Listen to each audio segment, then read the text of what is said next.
बातमी आहे कोल्हापूरमधून।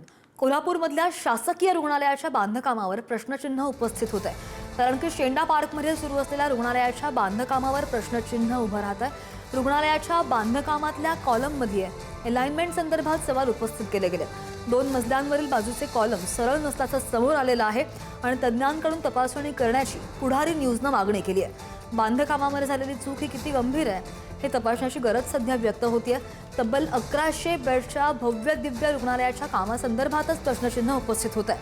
अजूनही 2 मजले वर बनणार असल्यानं तपासण्याची गरजही व्यक्त असल्याचं बोललं जात आहे। कोल्हापूरमधून आपण ही बातमी पाहत आहोत।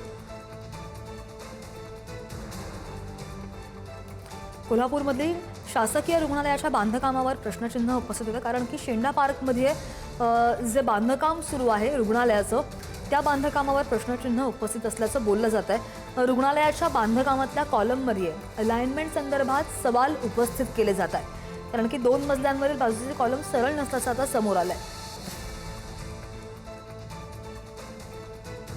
त्यामुळे तज्ञांनी तपासणी करावी अशी मागणी पुढारी न्यूजकडून होती आहे। पुढारी न्यूजने लावून धरली आहे आणि बांधकामात झालेली चूक किती गंभीर आहे हे तपासण्याची गरज सुद्धा व्यक्त केली गेली आहे। जवळपास 1100 बेड्सच्या भव्य दिव्य रुग्णालयाच्या बांधकामासंदर्भात प्रश्नचिन्ह उपस्थित होत आहे।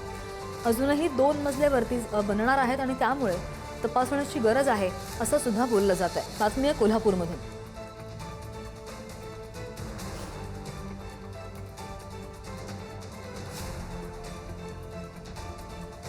रुग्णालय आहे हे, रुग्णालयाचं बांधकाम सध्या सुरू आहे।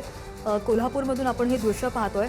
मात्र याच रुग्णालयाच्या अलाइनमेंट संदर्भात प्रश्न उपस्थित होत आहेत, बांधकामासंदर्भात प्रश्न उपस्थित होत आहेत, कारण की हे स्ट्रक्चर जे आपण पाहतोय त्या संदर्भात प्रश्न उपस्थित होत आहेत।